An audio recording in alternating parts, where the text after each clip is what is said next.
एक दिन शहर के एक मशहूर इलेक्ट्रॉनिक्स स्टोर में पीयूष पानी का प्योरीफायर खरीदने पहुंचा।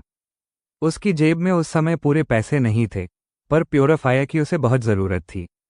इसलिए उसने स्टोर ओनर रौनक से कहा, बाया, मैं ये प्योरीफायर क्रेडिट पर ले लेता हूँ, मैं 9 मंथली इंस्टॉलमेंट्स में पे कर दूंगा।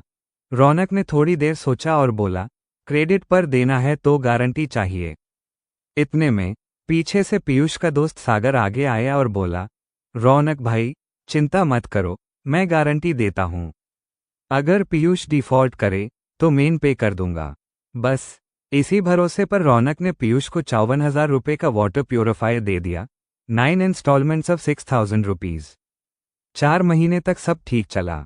पीयूष हर महीने रेगुलर 6,000 रुपये भरता रहा। लेकिन 5वें महीने एक बुरी खबर आई, पीयूष इंसॉल्वेंट हो गया। अब वो आगे की कोई भी इंस्टॉलमेंट देने में सक्षम नहीं था।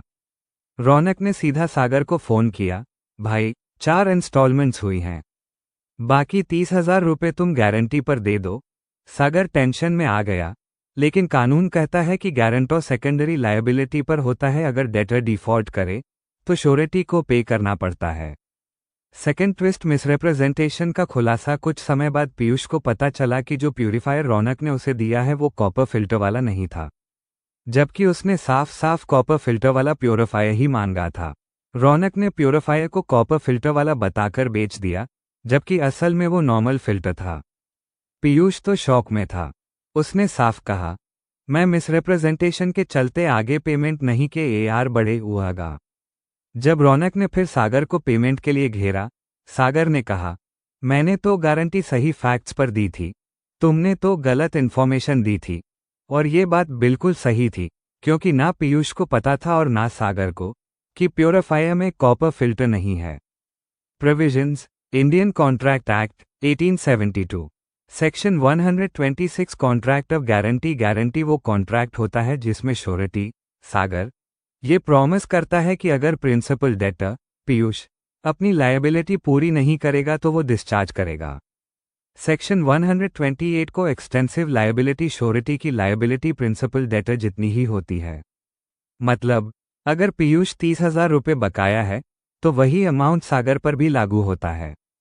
Section 134 discharge of surety by release of principal debtor. अगर क्रेडिटर, रौनक, ऐसे एक्ट करे जिससे प्रिंसिपल डेटर, पीयूष, की लायबिलिटी खत्म हो जाए तो श्योरिटी, सागर, भी ऑटोमेटिकली डिस्चार्ज हो जाता है। Section 142 guarantee obtained by misrepresentation. अगर क्रेडिटर ने मटेरियल फैक्ट के बारे में मिसरिप्रेजेंटेशन किया हो तो गारंटी वॉइड हो जाती है और श्योरिटी लायबल नहीं होता। कंक्लूजन। केस 1, जब कोई मिसरिप्रेजेंटेशन नहीं थी, पीयूष ने 4 इंस्टॉलमेंट्स दी 24,000 रुपये। Remaining amount equals 30,000 rupees. Insolvency के बाद लायबिलिटी सागर पर आती है। एज पर सेक 128 सागर को 30,000 रुपये पे करना पड़ेगा। केस 2, जब रौनक ने गलत जानकारी दी, कॉपर फिल्टर वाला झूठ। रौनक ने प्योरीफायर को कॉपर फिल्टर वाला बताकर बेचा। मिसरिप्रेजेंटेशन। असल में प्योरीफायर नॉर्मल फिल्टर वाला था। ना पीयूष और ना सागर को इसकी जानकारी थी। पीयूष की लायबिलिटी मिसरिप्रेजेंटेशन के कारण खत्म हो गई। एज पर सेक 134 और एम्प 142, प्रिंसिपल डेटर डिस्चार्ज्ड।